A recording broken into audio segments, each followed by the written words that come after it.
Hi everyone, welcome to the Moonlit Library, your home for all things smutty storytime. If you are coming back to us from weeks 1 through 3, thank you so much. We're so excited to have you back. If you are new to our fun little smut party, welcome to the crew. We're so happy to have you here, and honestly, I hope you enjoy listening as much as I enjoy reciting these stories for you and adding in a little bit of lowbrow analysis towards the back. This week is kind of unique because we are now getting a genre mix and we're getting a novella. A lot of what we've seen in weeks 1 to 3 cut pretty close to the genre that they identified as. So, for example, you had hella dark romance with week 1. Week 2 was a rom-com, little sports romance for y'all. And then week 3 was a taboo dark romance. So we've kind of cut along the genres pretty hard. However, this week we are getting something that falls kind of right down the center of rom-com and dark romance. And it makes me really happy because a lot of the time you don't see those two genres linking hands and doing time together. Plus, when you add in the fact that this is a novella, it's something really cool because most of the time, when you have a novella, you're sacrificing something. You're sacrificing plot, you're sacrificing spice. There's some element of sacrifice in that categorization. However, that's not the case here. We actually get plot, we get spice, we get fun, and you really don't feel the loss except for the fact that you just want the story to continue. Honestly, I loved this story. It's only 136 pages. It took me an hour to finish it, and I wanted more. This is how I found my way to this author's lexicon past the novella, simply because I wanted to read more that she was writing. And I'm also really excited because Claude by Cupid, spoiler alert, that's our book for this week, is our first foray into monster fuckery. And if y'all are unfamiliar with that terminology, that's okay. It is a subcategory of smut that focuses on those of us who want to, I don't know how to say it better than this, fuck the monsters. If you frankly thought that Van Helsing was made better by the fact that he turned into a werewolf mid-movie, yeah, this is for you. This has gotten a lot more prominent in media nowadays. You actually see it a lot more, and you saw it way back when. But it's now become a lot more socially acceptable. You're seeing things like the Omegaverse, for example. You're seeing things like knotting, Knotting. And with all of that really brief discussion of shifterverse and monster fuckery, we're going to introduce this week's book, which is Claude by Cupid by Allie Maddox. It is absolutely fabulous. Like I said, it is 136 pages. It is short, short, short. And you feel enmeshed with the characters. The characters make you feel something, which, in my experience, has never been the case with the novella. So, I welcome y'all to come with me into this fun little Valentine's Day featurette, which actually kicks off this series. Extremely excited for the rest of them. I've actually brought my hard copy of Claude by Cupid to join this session just because it is absolutely beautiful. It is a gorgeous cover, and you'll see just how short it is, and be just as surprised as I am by the end of our reading to figure out how much you actually really love these characters in a way that you never saw coming. This is Claude by Cupid by Allie Maddox. It is gorgeous, and I also want to identify that this is Allie Maddox's own art design. She is actually an artist in her own right. She is the ultimate triple threat. She is creating amazing content from just a bookstagram perspective, but she's also releasing these absolutely phenomenal books that just make you feel something. In addition to drawing these incredible designs that capture the spirit of her stories so beautifully. So we are going to dive right in to Claude by Cupid with a brief read of the synopsis. Open your hymnals to page Goodreads. Have you checked your mail lately? Willow Daniels is a human, a recently divorced one at that, living alone in her mid-30s with a miserable job and friends that live too far away. She's tired of the human world and wants to experience more of what the interspecies world has to offer, filled with demons and vampires and shifters. All the things Willow has missed out on. As Cupid's Day, side note that's Valentine's Day in the shifter world. As Cupid's Day approaches, her side business of crafting crystal monster cocks is booming, and she's consumed with work and her love life, or lack thereof. But a date to an interspecies club has her craving more of a mysterious man that rescued her from her horrendous companion. Willow daydreams of leaving and returning to that world, entirely unaware that she's being watched. That is, until she sees claw marks outside her windows and morbid presence in her mail. Now that we have read our synopsis, let's go ahead and dig in to Claude by Cupid by Allie Maddox. To the hot mailman, and to all of you who love a good dark romance but also dream of being fucked by a monster or alien or shifter, oh my! Meet Cypress. Have your cake and eat it too. Or let him. The choice is yours. I'll be honest. The fact that this book originated from Allie Maddox seeing a hot mailman and wondering what would happen if he was a shifter just kind of makes me unbelievably happy, because realistically, who? Whose mind works like that? I love it. It makes me so happy. And I say that as somebody whose mind kind of does work like that. Before we begin our chapter reads, we're going to, of course, read through the content and trigger warnings just because it is a quick book. So we do get in pretty early into those areas that require a content or trigger warning. So I want to be really cognizant of that fact. I also want to make sure that y'all are aware of the various triggers that may come up during not only our read, but if you're interested in this book, and I mean, realistically, who wouldn't be? Then I want to make sure that you know going in what you're looking forward to.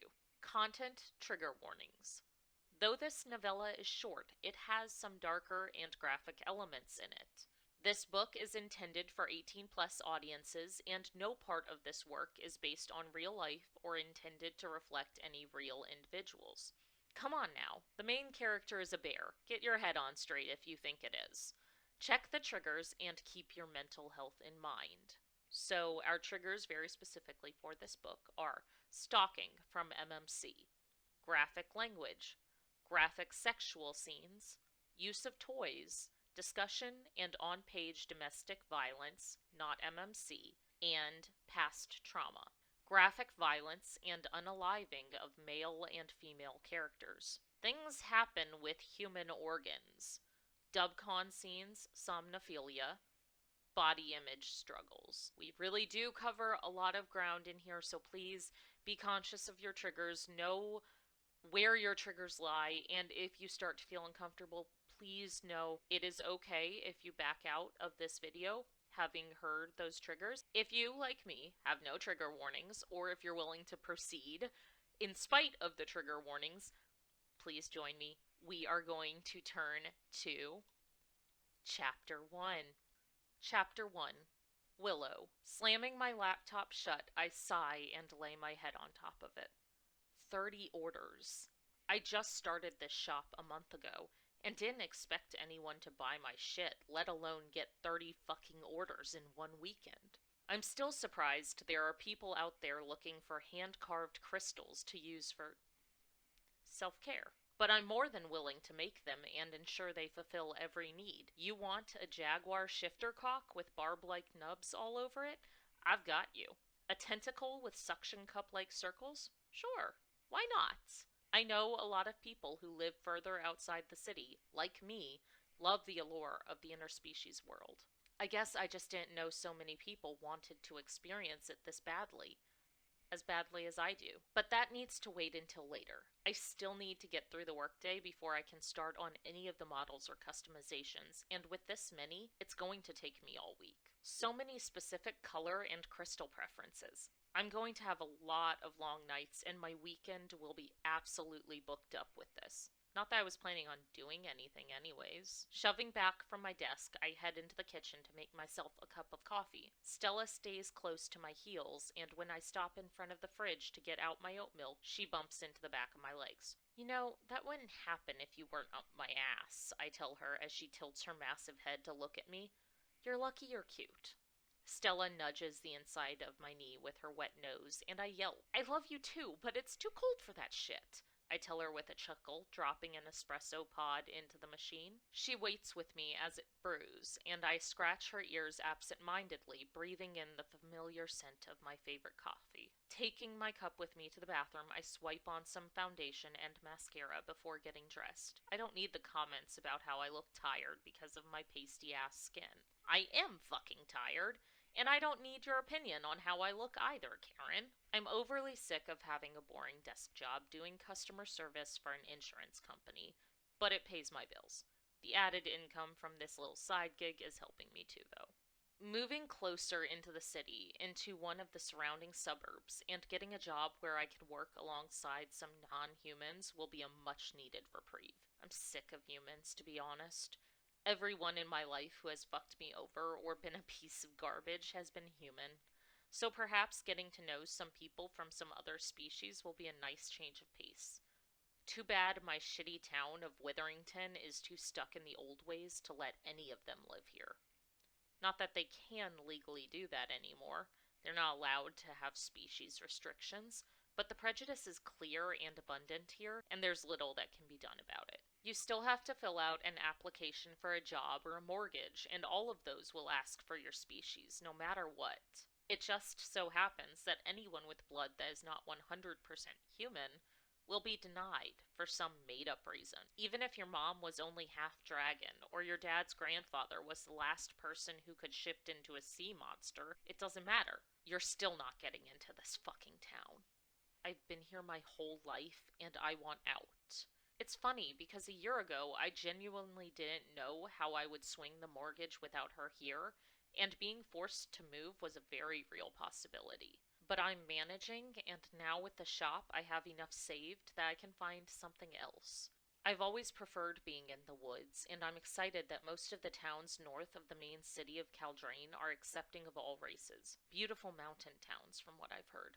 So now I have 4 or 5 houses saved on my computer that I want to check out as soon as I can. And they're all in the area my friends moved to, too. Living away from the 3 of them on top of all this has just been too much to bear. Because I know now that I deserve to be happy, to have a life filled with love and joy. My best friends have been telling me that forever, as have the rest of our friends, but I'm just now wrapping my brain around it. I take a quick peek in the mirror as I walk by and roll my eyes, adjusting the oversized sweater to make sure it covers my ass. The one good thing about the winter months is I can get away with big sweaters and leggings nearly every day if I throw on a nice scarf and a pair of high boots. And that's exactly what I'm doing today. It hides the bit of weight I've put on over the last few years, too.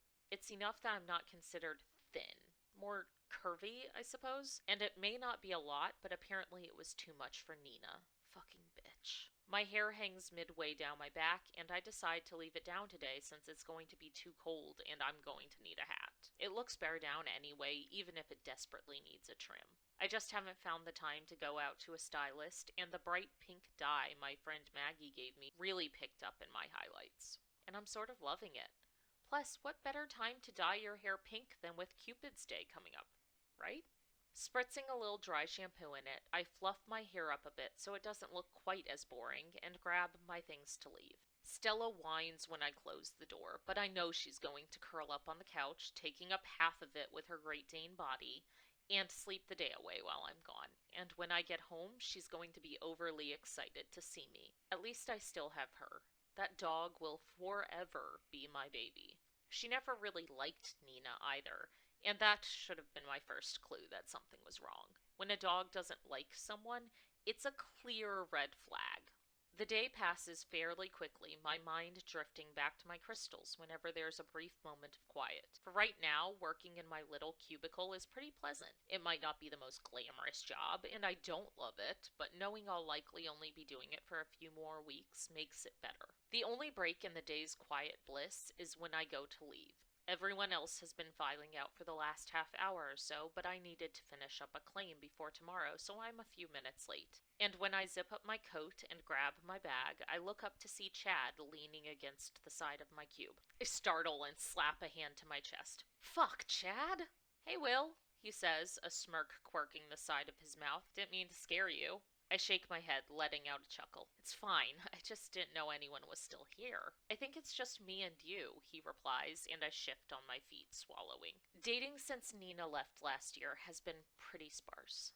Probably why I took up making my own toys and daydreaming about tentacles, forked tongues, and thick veiny shifter cocks. But Chad has dropped hints a few times now that he's interested, and maybe it's time I took him up on it. It's been ages since I've had sex with anyone, and the last few dates I did go on were all before I made my shop. Now I've been too busy to do anything, and really, I'll be leaving soon, so it won't impact me too much at work if I sleep with him. I can walk you out, he offers, extending his hand to gesture me onward. Thanks, I respond, and as I walk past him, his hand lands on my lower back. Chad's not a bad looking guy. On the contrary, he's quite attractive in that preppy sort of way, like he spent most of his life on a fucking boat. Not really my type, but then again, I'm not sure if I'm his either. I can't imagine we'd have much in common, but who really cares? He's not going to be my ever after, and I'm alright with that. So what have you been up to? He asks, making small talk as we headed toward the elevator. You really want to know? I ask, and he smiles a little. Yeah, I know things haven't been easy for you, Will. I've wanted to give you space, but also let you know I'm here if you need anything. We've never been close, so while it's kind of him to say that, it's also not like he's someone I would have leaned on for anything in the past. The office knows about my divorce and that it was finalized in the fall. I've ignored the pitied looks and started eating lunch in my cubicle to avoid any conversation about it, especially given the fact that the person responsible for ending my marriage works in the same damn office building. Just another reason I need to get the fuck out of here. I've been house hunting. I want something new. Something different, I admit, wrapping my scarf around my neck as we wait for the elevator. The insurance company is on the 10th floor, so it's not common for me to take the stairs. Maybe if I had, Nina wouldn't have found Sasha so much more attractive than me. I shake off the thought, determined not to let my appearance get me down. It shouldn't be a problem that I look how I do. It doesn't give someone the right to cheat on me. It doesn't even give them the right to judge me or make remarks about it. I can understand that, he comments, and I'm quickly reminded of his own divorce a few years back. His wife was fucking the pool boy, from what I recall. Oh. And the kid's tutor. And her personal trainer. She got around, and poor Chad was none the wiser, working his ass off to get an account manager position here. I felt bad for him then, and I still do now, knowing what he went through. It's sort of nice to have someone who gets it. I'm looking at houses north of Caldrain, I say hurriedly as the elevator pings. His brow furrows, his chiseled jaw tensing a bit. Oh. The metal doors open to an empty elevator. Most of the businesses in this building are out by 4, so the fact that it's nearly 4:45 means it's a God's damned ghost town. Chad follows me in and shakes his head. I'm sorry, that was a shitty response. I'm just a little sad you're planning to leave. Scrunching up my nose, I lean back against the wall. I didn't intend on it at first, but it's just too much to be here. There's nothing left for me in Wetherington, and I think it's time I start something new. Or somewhere new, he comments quietly. I get the feeling. I've thought about leaving, but it'd be too much on the kids. See, I don't have those kind of commitments, I reply, even though he already knows I'm childless. Not by my choice, but Nina wasn't a fan of kids. Another issue I looked past because of her. I always wanted to be a mother, and she didn't. It's a choice I understood and still do for some people, but it took a toll on our relationship for sure. Chad sighs as the elevator dings with each floor we descend. Well, I hope you find something wonderful, Will. You deserve it. It's a bit shocking to have someone say that to me. Well, someone other than my half fae therapist who sees me via telehealth every week. That species is very in tune with emotion, and they've really made a killing in the mental health arena. The number 3 lights up, and I realize my window to get laid by him a few times before I go is quickly closing. Do you want to get a drink sometime? Hang out a bit? I ask, chewing on my bottom lip as the words leave my mouth. His soft brown eyes widen, and he smiles, showing his mouth full of perfect white teeth. Chad runs a hand through his shaggy blonde hair and nods. Yeah, I would love that. Maybe Friday? The doors open and we both walk out together, heading toward the parking garage. Friday sounds great, I reply, and his smile grows even wider. He pauses as we walk into the garage. I'm over there, he says, pointing to the other side. All right, I'll see you tomorrow, I state. Chad nods and begins to turn away, but I grab his arm, overcome with the need to do something. To feel something. It's just been too long since I've had any connection, and this feels like maybe it could give me that, or even just a fraction of that. He looks a bit startled as I reach up onto my tiptoes, my 5'2" frame barely reaching his nearly 6'1". I plant a soft kiss on his lips, and he leans into it a little bit, making it last a moment longer than I would have. It's nothing special, no fireworks or anything, but it leaves me wanting something more. Chapter 2. Willow. Friday is here before I know it, and I find myself rushing around to get ready for my date with Chad. He offered to take me out for drinks at this nightclub in the city, and I'm so damn excited I don't even know what to do. Outside of seeing other species when I visit my friends and my therapist, the number of interactions with anyone outside of the human race has been next to nothing. But hitting up Caldrain will be different. Apparently, Chad has been to this place before, from what he was telling me yesterday. He started driving the hour or so into the city on the weekends to get out of this town and away from his ex-wife after the divorce, and he's continued that habit on the weekends he doesn't have the boys. He promised to tell me more about it on the drive-in, and I can't wait. I've been buzzing with so much nervous energy all day. I'm sure that energy should be excitement about the date, but it's more the idea of being around different people, a different and more accepting culture, and finally getting to meet some of the beasts my homemade toys are modeled after. I've dabbled in plenty of interspecies porn, which has helped me hone my craft, but I know seeing a demon or a vampire or a freaking shifter will be almost more than I can handle. I got really wrapped up in one of those videos, inspecting the differences in the knots versus baculum versus barbs on various shifters. More specifically, the wolves, bears, and large cats, because I have a few orders for those. I've done wolves a few times now, and the knots are getting easier, but the bears are newer to me, and fuck if they don't turn me on. This big burly man with a cock as thick as a fucking tree limb that elongates inside of you, letting him stay inside for quite a bit if he wants. All of these shifters seem to have some sort of aspect that makes them more capable of procreating.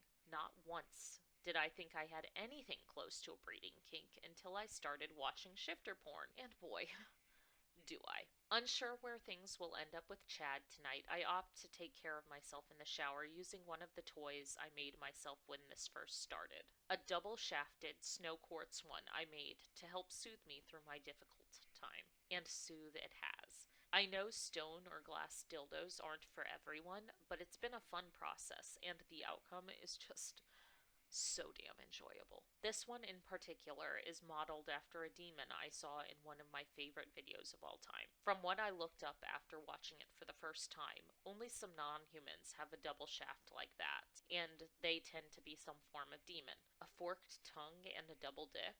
I'm sure his extra endowment is what landed him such a profound role in the pornography business.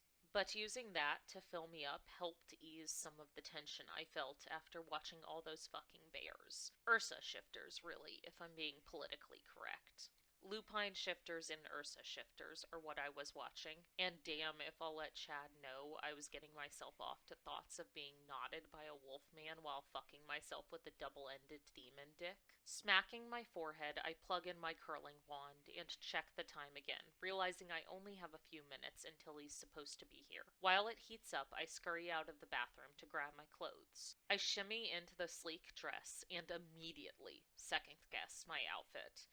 It's shorter than anything I would normally wear, skimming mid-thigh, and it's tight as fuck. Not tight in a you shouldn't wear that type of way, but tight in an I only wear loose baggy clothes sort of way. Like, hey, you have hips and tits and an ass under there. That kind of dress. It's a deep blush pink, but the overlay is black lace, making it absolutely decadent. The straps are so thin I worry a bit about my boobs staying in place, but there's some built-in support and a tie in the front that lets me tighten it. I run my hands down the front, trying to make sure it's not snagging anywhere, and I'm happy to see that the tight first layer smooths me out nicely. The only real problem is I have to forgo underwear because it absolutely would give me a weird panty line and waistband pudge that I'm not interested in tonight. Plus, maybe no panties is the best bet. Turning to rush back into the bathroom, I see Stella sprawled across my bed. Making yourself comfortable? I ask. She doesn't even bother to pick her head up. Living the fucking life, that dog.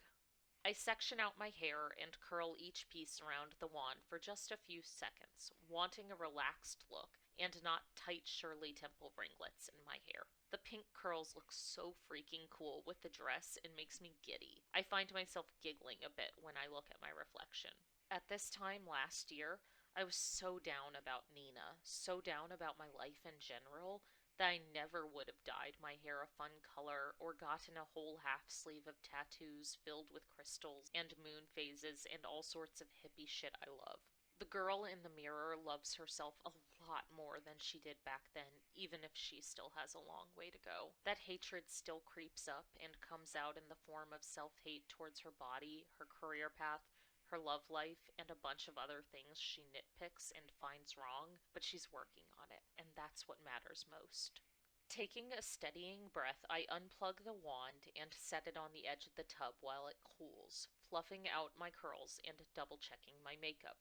I select a tall set of knee-high black vegan leather boots and zip them up, completing the look with a long pea coat just as the doorbell rings on my front door. Well, here we go, Stella, I say to my dog, who begrudgingly opens one eye to examine me before going back to sleep. Enjoy your nap. I'll be back in a few hours. Wish me luck! When I get downstairs, I button up my coat and open the door to find Chad grinning back at me. You look beautiful, he says sweetly, pulling me in and placing a soft kiss on my lips. The gesture has me a bit more confident that something might happen between us tonight. I'm definitely dressed for it, and I groomed myself up perfectly, making sure I was all set for anything that might happen. My house is also in wonderful shape, all cleaned up and ready for company. My monster fucker paraphernalia stowed discreetly in the office where I do all my dremeling and carving. I'm not entirely sure of his stance on other species. I just heard through the grapevine at work that his wife's personal trainer was from out of town and might have had something special going on below the waist. Definitely not human. Thank you, I reply, feeling heat rise into my cheeks. He's definitely handsome and seems so sweet. I'm not sure why I've waited so long to pursue him. There have been plenty of times he's respectively made his interest known. Maybe I was just too consumed by my own sadness and self-loathing to realize it. Either way, I'm here now, and it feels good. The drive into the city is long, but Chad tells me all about the club while we drive. He's been there a lot, from what it sounds like, and my comfort level slips a bit when understanding dawns about why. He uses this place to find people to hook up with. I mean, if he's bringing me here, I should hope he's not looking for others to go home with, but it still gives me a weird feeling in my gut. Trying to shove down those thoughts, I exit the car before he has time to come around and open the door. I can see by the look on his face he's irritated with me, but he masks it quickly. The club is literally smack dab in the center of the city, and walking into some place I've never been makes me start to feel a bit panicky. I've never loved tight spaces or unknown places, so I'm going to need a few drinks to loosen up if I plan on enjoying myself while we are here. Chad takes my jacket when we get to the coat check, and his gaze lingers on the deep cut of my dress and the tie in the front. He gathers himself quickly, licking his lips and handing our coats over to a beefy man with horns. I nearly scream when I see him, and not out of fright, but sheer delight that I'm getting to experience these species with my own eyes. I try not to stare, but he catches me eyeing up his horns and winks at me. Oh fuck. I glance down quickly, averting my gaze from the beautiful man and letting Chad steer me into the club. His hand remains low on my back as we walk, and he speaks into my ear, loud enough that I can hear him over the booming music.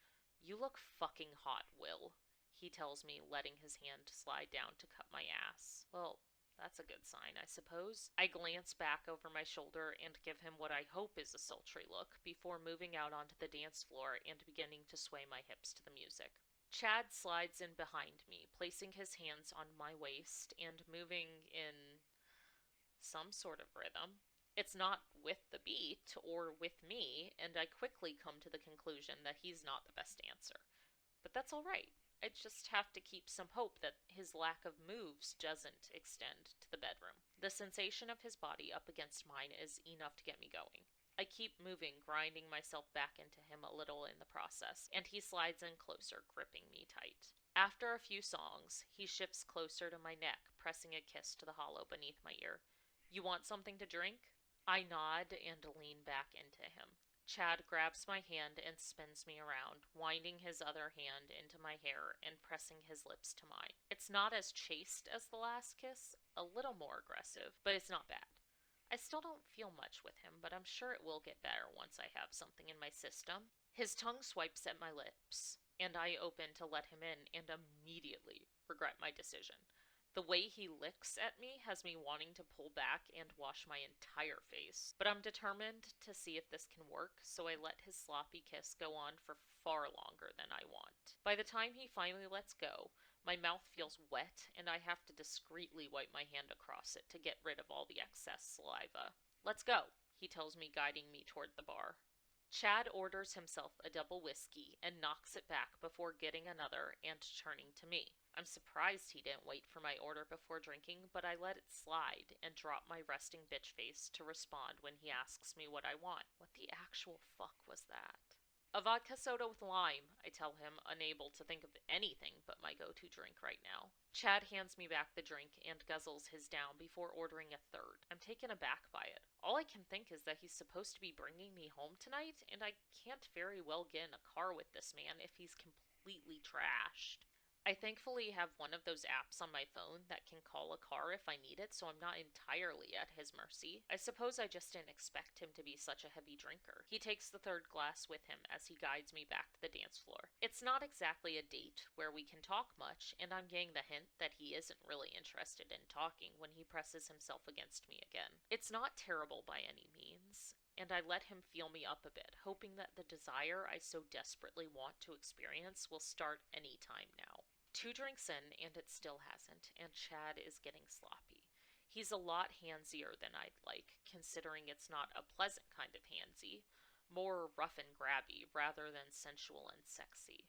And it's doing absolutely nothing to turn me on. The car service is looking better by the minute. "Fuck, Will," he slurs into my ear. "You're so hot, and I've wanted you for so fucking long." Not entirely sure what to say to that, so I just hum in agreement. I haven't wanted him for long. I'm not even sure I really want him right now, and that sort of makes me feel like a dick, knowing I only initiated things to see if screwing someone would make me feel a bit better.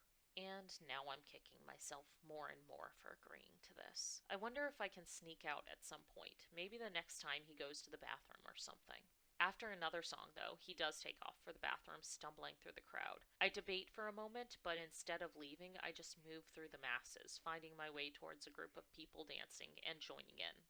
Just because Chad is a messy drunk doesn't mean I have to have a shit night, right? Chapter 3, Cyprus. Dear fucking gods, this place is packed. I didn't want to come out tonight. The clubs always start feeling needy around certain holidays, particularly the winter solstice, and this one, fucking Cupid's Day. Everyone wants somebody to go home with, and it's never a good time. Too consumed with the idea of the erotes and love in general. But for some reason, I let Jasper and Cove drag me out anyway, even though I knew it wouldn't be good. To be fair, Cove's brother Hayes looks nearly as miserable as I do, seeing as he got roped in as well. So far, it's been a drag. Sure, I've seen a few girls who have looked at me twice, a few who have even stared for a while. But I know it's just the shock of seeing a shifter in real life. A lot of them probably came in from outside of the city, trying to ogle all the species who live here and in the surrounding towns. It used to bother me, but I don't let it anymore. Truthfully, I've gotten my fair share of ass from those who just want to try and take a shifter cock, even though there's absolutely no way they could on the first try. It's disappointing to them, but I have no interest in fully expanding and risking being stuck for longer than necessary inside a one-night stand. I'm gonna go get a drink, I tell my friends. Jasper nods as he grinds up against some pasty-ass white dude. There's no doubt in my mind that guy is a vampire. Jazz is always going for them, loves the buzz he gets from their bite.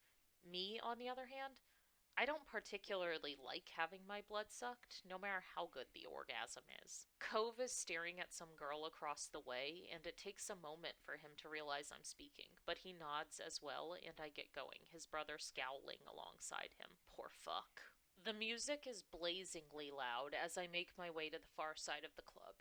It's some weird electronic dance type music that I'm really not fond of. Jasper knows I'd rather go to the bar closer to our town that has live music, more of a chill vibe, and is filled with shifters. Not only is it more comfortable, but I'm more likely to find a girl who is physically built to take me, and I won't have to work to get in there. Not that I mind the challenge and the prep work, but again, not something I want for a one-off.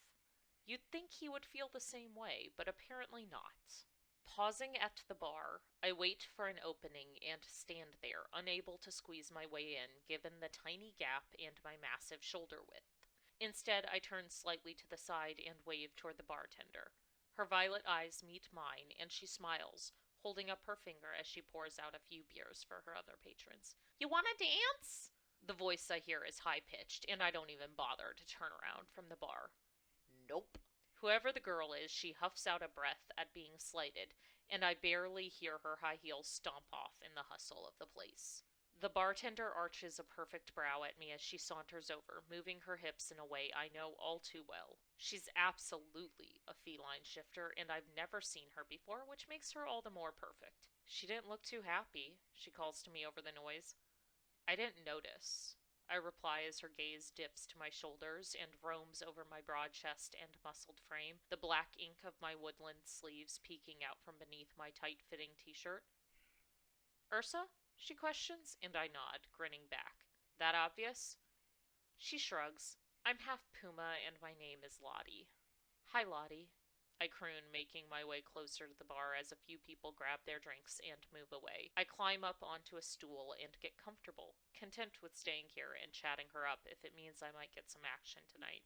Might as well make the most of it. "I'm Sai.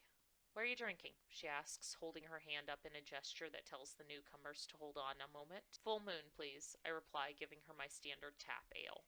Lottie nods and swiftly moves away, reaching up to grab a glass from a high shelf and putting far more arch in her back than necessary. I appreciate the show and watch as her supple ass sticks out and her luscious full hips are on display. I've never been one for petite girls, always preferring someone I can toss around a bit and who can take my size in stride. Not to mention, shifters tend to be a lot more upfront about who and what they are than other species, and Lottie looks like she will fit the bill just right. I need someone to get my mind off that woman. The one whose house I'm at every day right now. I'm not sure what she does outside of her day job, but I've been picking up packages from her front steps day in and day out recently. I only just got assigned a month ago to the mail route that goes through her neighborhood. I've caught a glimpse of her here and there, but haven't had a chance to interact with her yet. All I know is she smells divine, and my instincts kick in every time I walk onto her back stoop to grab the packages she leaves out. Whatever business she's running, the things she sends out have some weight to them. She puts these cute little crystal stickers on each one of them with a logo that says Crystal Creatures. I haven't looked her or her company up yet. I'm trying to keep my distance. Because if she lives in Witherington, she's human through and through, and that means she's not for me. Not for the long run, at least. Some shifters can mate with humans, but Ursa shifters are a lot bigger than the others. And perhaps if I were drawn to petite little women, it wouldn't be such a problem. But to think of that tiny human carrying around and birthing any of my children is just absurd. She's fucking gorgeous, though, and I know I'll be snooping around more when I get the chance. Hell, I'll probably be checking up on her again tomorrow, even though I'm not working. But Lottie can distract me for tonight. You want another? Lottie asks when she comes back over to me. Sure, I reply, and before she walks away, I decide I'll take my shot. What time do you get off? Lottie gives me a sly smile and nods towards the clock behind the bar. A little over 2 hours. You gonna stick around? Well, she's up for it, that's for certain. I think I might, I tell her. And I'm glad I say I might, because I'm generally not a dick. I don't string women along. But at that very moment, I hear the most obnoxious voice I've ever heard in my entire life. It grates on me, and I turn my head to see the man a few stools down ordering a drink and knocking it back. There's a girl standing behind him waiting patiently, and when he steps back, I get a full look at her. Gorgeous curves tucked into a tight black lace getup with minuscule straps. Her pink highlighted hair spills over her shoulder in adorable waves, and I instantly know that I'm completely fucked. It's Willow. And she's even hotter and more enticing now that I can fully see her. Willow Daniels, to be exact. The woman who runs Crystal Creatures and owns a sweet Great Dane who perks up whenever I come by, staring out the back door at me, barking happily and wagging her long tail. 1426 Hidden Hills Drive. A quaint little two-story house that's a deep gray with black shutters. There's a large backyard that stretches right into the expanse of woods behind it. A home with no next-door neighbors who could catch me watching her. I get it. Stalking is frowned upon. But I would like any man to try to look at her and not have the urge to be around her nonstop. To smell her and not want to poke around every nook and cranny of her home to learn everything there is to know about her. I haven't gone that far, though. Mostly I've just crept around the back of the house trying to see what she does all night in that office. I've seen her routines, the way she takes her coffee, the shows she leaves on in the background, and the books she reads. Or that she picks up and puts back down, too busy to sit down and take the time to really read them. I know it's only a matter of time before I let myself in and see just how fucked up I am. I've been trying to rid my mind of her. I really have. Fuck, it's the only reason I agreed to come out with Jasper tonight, so I could think of anyone aside from Willow. But instead, here she is, waltzing into a fucking interspecies nightclub. Just makes her all the more intriguing to me. And what do I do when that pompous prick gives her a drink and slips his hand down her back and all the way to her ass? I knock back my beer, clench my jaw tight, and follow them. At a safe distance, of course. Not that she knows who I am, but I still don't need her or her date thinking I'm some sort of creep. I'm not. Or maybe I am. I don't fucking know anymore. She clouds my judgment, and my instincts are telling me that I need to have her. Human or not. To see if she tastes as good as she smells. To hear that throaty voice that belts out old punk rock music behind her closed doors moaning my name. To feel those luscious curves beneath my hands. I'm intent on keeping my distance. I only watch them, but the second her scent makes its way to me, my body recognizes it, and my cock hardens behind my jeans. I push through the bodies and discreetly adjust myself, thrown off by how strong my response to her is. I probably wouldn't be so obsessed if it weren't.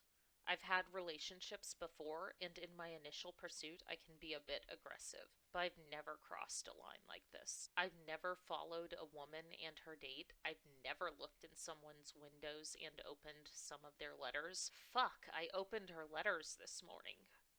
This is probably the worst thing I've done until now. And I saw a card from someone named Nina.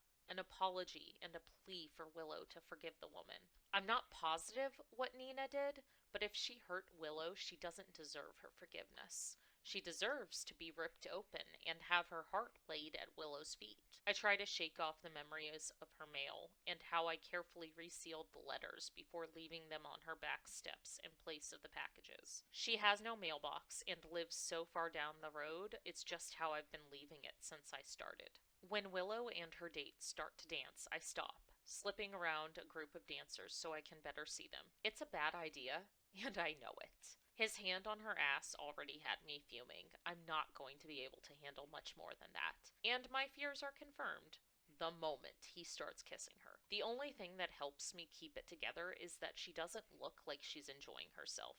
Anytime he pauses to drink or leaves for the bathroom, she looks more comfortable than when he's around. And I decide that the next time he makes the mistake of leaving, I'm not letting him come back. He's touched her enough, and I already know he's going to fuck something up tonight. He's plastered, and there's no way that ends well for him or her.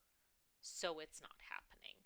They dance for a while longer, and he keeps getting more and more handsy. I grip my fists tight enough that my claws prick at my skin. Shit. The last thing I need is to start to shift because I'm too pissed off. Cracking my neck back and forth, I try to release some of the tension, and I'm unbelievably relieved when the prick stumbles his way to the bathroom. He gets sidetracked, and I know he's not actually going to take a piss. Fucking asshole. Her face is contorted while she waits, like she's warring with some internal question, and before I know it, she's taking off away from where he left her. My sweet little Willow, never run from the beast. He's always going to catch you. Poor thing doesn't know it yet, but she's mine.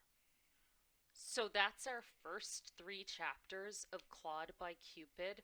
That was all it took for me to get completely invested in the story of Sai and Willow. It really doesn't take that much to get me interested in shifter romances. But beyond that, Sai just sort of walks that really cool, really fine line of just a little too arrogant while being an absolute sweetheart. And we see that a lot as we go through the rest of the novella. Because keep in mind, we've only got about 100 pages left of the book from there, and it covers so much ground. As you can already tell, we have a plus size, or at least a curvy, FMC, a female main character, and she's dealing with a ton of self-esteem issues because her wife, which by the way, love that LGBTQIA positivity, and as a fellow chaotic bi, I am obsessed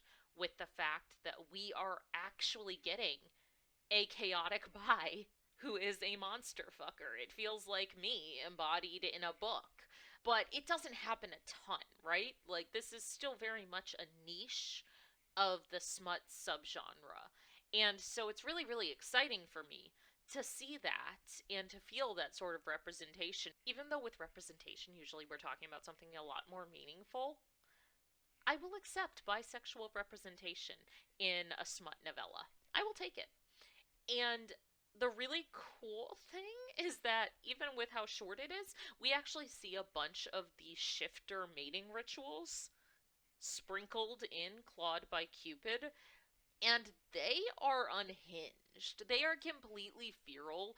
It's so good because it really does characterize the world really, really well, first off.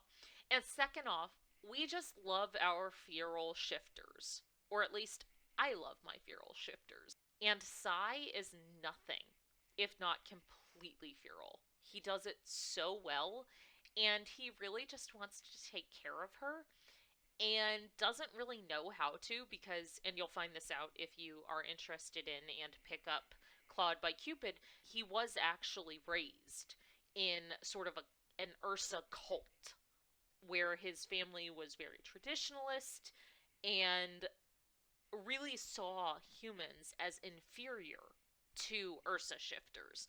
And so Sai has all of these really weird quirks that even other shifters recognize are problems because that's what he was taught. And at the end of the day, aren't we all what we were taught? And don't we all spend a ton of our life with our found family trying to figure out whether what we were taught was in fact either horrifyingly wrong or kind of cool? In this case, what Sai was taught was very traditional, extremely horrifying, and somehow still manages to land him Willow because Willow is a freak. This is as good an introduction as you can possibly get without getting thrown right into the monster smut arena because it is a huge and diverse area of smut, and you've got the sort of loose paranormal romances, and then you have all the way on the upper side of that, which is what I like to call the Duskwalker Bride effect, which is basically just demon smut that requires witchcraft and magic to actually make the woman or significant other who's human be able to take the Duskwalker. So you've got a range in Monster Smut Land. And because of that, this is a good place to start. And even if you're hardcore Monster Smut, this is a great book. It's so, so, so sweet. Oddly wholesome in the way that people's hearts getting ripped out of their chests is wholesome. It's not quite a full rom-com, because rom-coms generally don't have as many extracted human hearts. But it's definitely not a full dark romance because the stalking is endearing and it's courtship rather than full creep. In fact, Willow repeats over and over again that she's actually kind of okay with it. She feels like she shouldn't be, but she's pretty okay with the fact that he is low-key stalking her. And the fact that he keeps sending her human extractions, let's call it. In reality, it's human hearts and fingers. It's fine. But she never really tells him, stop it, this makes me uncomfortable, which is what happens in a lot of stalking novels. Please stop, this makes me uncomfortable, and then the guy just powers past that. That does not happen here. She actually encourages it rather a lot. And I will tell you, some guys might get really paranoid and freaked out by the fact that she crafts crystal monster cocks. No, no, no. Not our boy Sai. The precious... Can you call somebody a golden retriever if they're a bear shifter? I don't know. Our precious golden retriever bear is not threatened in the least by the crystal monster cocks. He just wants to play with them with her. He's so perfect. I love Sai. He is honestly just one of the most endearing male characters. Plus, he has zero patience for people who are trying to hurt Willow in any capacity. It could be emotional, it could be physical, it could be just mental. It does not matter. Sai treats them all as one category of thou art terrible and trying to hurt the woman I love and thus rot in hell. It's really great. Also, Sai is fully the big hot bear lumberjack. If nothing else I say in this session gets to you, please just go read it for the hot, big bear lumberjack vibe that Sai just embodies. You'll also see a lot of hallmarks of monster smut in Clawed by Cupid, because you see actually like the fated mate scent, which is a trope that gets used fairly frequently in this. You see the knotting or the baculum. More power to you if you go find out what that means. And for all of that, for all the fact that there is a good amount of spice, and by the way, it's really solid. It's so good. For all that fact, it's still really, really endearing. And you see that relationship develop between the pair because they really care about each other. It's not just a fated mate type of thing, which is another one of the really characteristic monster smut tropes that we see. I highly, highly recommend you give the rest of Clawed by Cupid a shot. It's a really quick read. It is written by Allie Maddox, who actually is also closing out her beloved romantasy series, which is called The Daughters of the Keeper. It's a trilogy, and I have to say, as soon as I finished Clawed by Cupid, I actually ran out and picked up the first novel in the Daughters of the Keeper trilogy, which is called A Tale of Love and Bones. And it really does hit a ton of excellent tropes, including forbidden love, magic and prophecies, slow burn with a badass FMC. So definitely worth a read, especially because the third book, the final book in the trilogy, A World of Terror and Wonder, is releasing on June 5th, 2024. So if you finish Clawed by Cupid and you are just dying for some Allie Maddox, you have that trilogy to go check out. It's gorgeously written. I cannot help but recommend it, even though our conversation today is about Clawed by Cupid, not Daughters of the Keeper.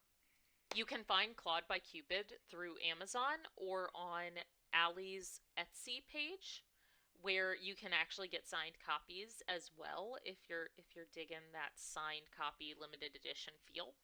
It's also available through Kindle Unlimited. As always, thank you so much for joining us.